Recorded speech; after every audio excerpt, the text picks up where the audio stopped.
안녕하세요. 추석 맞이 2일차. 오늘은 좀 짧게 어제 얘기하지 않았던 부분들을 좀 보충하는 시간입니다. 까만 펜이 어디 갔을까? 코시 슈바르츠 방정식, 아니 부등식에 대해서인데요. 우리가 절대 부등식에서 코시 슈바르츠 부등식을 교과서에서는 봤죠. 근데 사실 교과서에서도 절대 부등식 중에서도 산술기하 평균 같은 부등식도 뭐 이름이 안 붙어 있었고 삼각 부등식도 안 나와 있었고 했었는데, 마찬가지로 고등학교 교육 과정에서는 사실은 그렇게 안 다루고 싶어 합니다. 그래서 엄밀히 말해서는 우리 교재에서도 부교재에서도 코시 슈바르츠 부등식 같은 게 171번 밖에 안 나와 있어요. 그러니까 이 모의고 사용이 뭐 아니다라고 얘기를 해도 뭐 과언은 아닐 것 같습니다. 근데 이제 이거를 가르치는 것 자체는 뭐 불법은 아니긴 한데, 제가 볼 때는 이만큼만 배워서 코시 부등식을 쓰면은 좀 안 될 것 같다는 좀 걱정도 들거든요. 제가 뭐 여기다가 이렇게 뭐 주저리 써놨었는데, 일단 뭐 그냥 증명부터 한번 살펴봅시다. 증명 같은 경우에 어찌됐든 간에 실수의 제곱이 0보다 크거나 같다랑 똑같을 건데, 그럼 이 부등식이 정말 그런지 확인을 하면 되잖아요. 그래서 얘 이름을 스타라고 붙여놓고 나서 스타를 전개를 하면은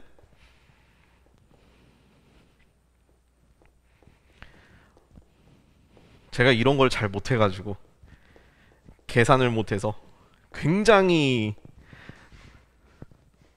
지금 긴장을 하고 있습니다. 예. 자, 이렇게 됐는데, 그러면은 맞는 것끼리 찹찹 소거를 시켜주고 나서 이거를 이쪽으로 이항을 하시면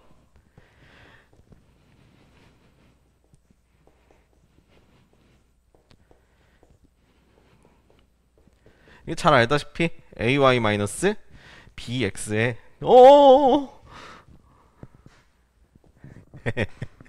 예, 전체 제곱이 된다는 것을 확인을 할 수 있어가지고, 등호 성립 조건에 관해서도 ay가 bx일 때, 다시 말해서 a 대 b가 x 대 y일 때 등호 조건이 성립한다라는 걸 알 수 있어요.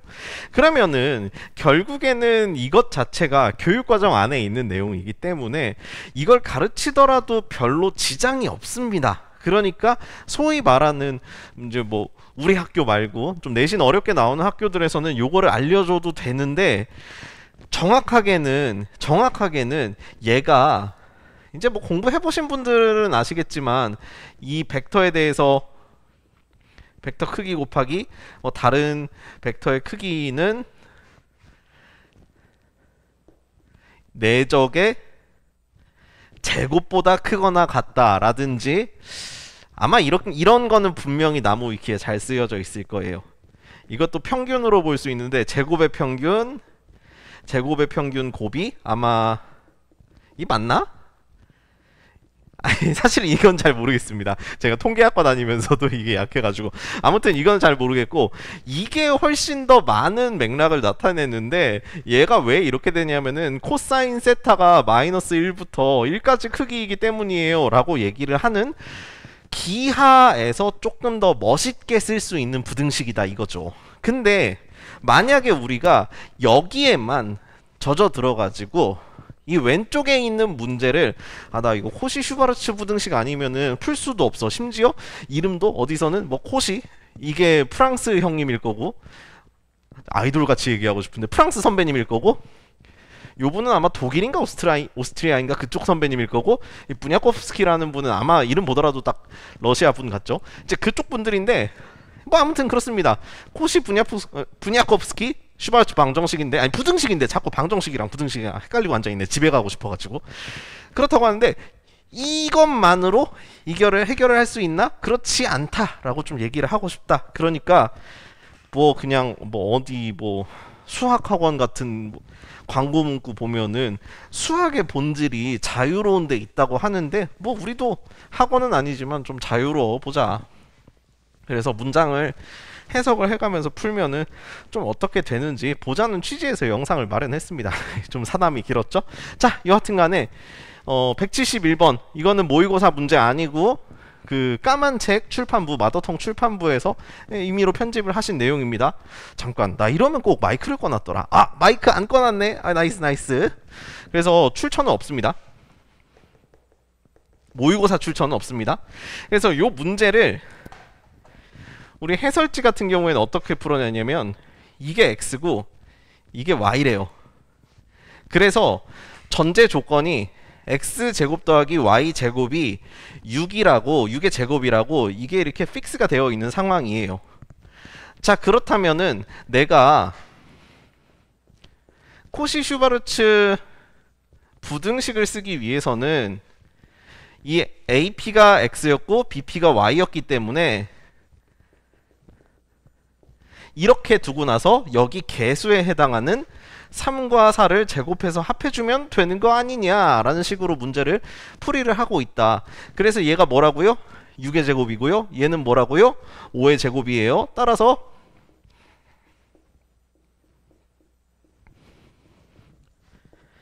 이렇게 되기 때문에 3x 플러스 4y의 범위는 부등식 이상하게 쓰는 거 봐. 마이너스 30부터 30까지가 되지 않겠냐라는 식으로 풀리고 있습니다. 스트레스 받아. 이게 왜 스트레스 받냐면 자 다시 풀게요. 우리가 불과 얼마 전에 한 일주일 정도 됐죠. 아직 일주일까지도 안 됐는데 오늘이 10월 5일이니까 아직 일주일도 안 됐는데 여러분이 1차 지필 평가가 얼마 전에 끝났단 말이에요. 이제 도형의 방정식에서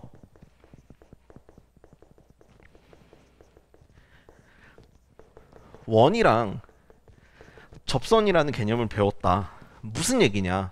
나는 x제곱 더하기 y제곱은 6의 제곱입니다 라는 걸 배웠어요. 이거를 원의 방정식이라고. 그리고 내가 원하는 거는 뭐냐면은 3x 플러스 4y의 값인데 값의 범위를 알고 싶은데 그럼 얘는 뭐예요? 당연히 1차식이다 보니까 xy에 대한 1차식이다 보니까 직선의 방정식이다. 이렇게 생각을 할 수도 있겠죠? 여기까지 오케이. 그러면은 한번 생각을 해봤습니다. 애초에 내가 알고 있는 거 원이라는 게 뭐냐면요. 원의 그래프는 점의 모임이에요. 점의 모임인데 이 도형의 방정식을 만족하는 원의 모임이니까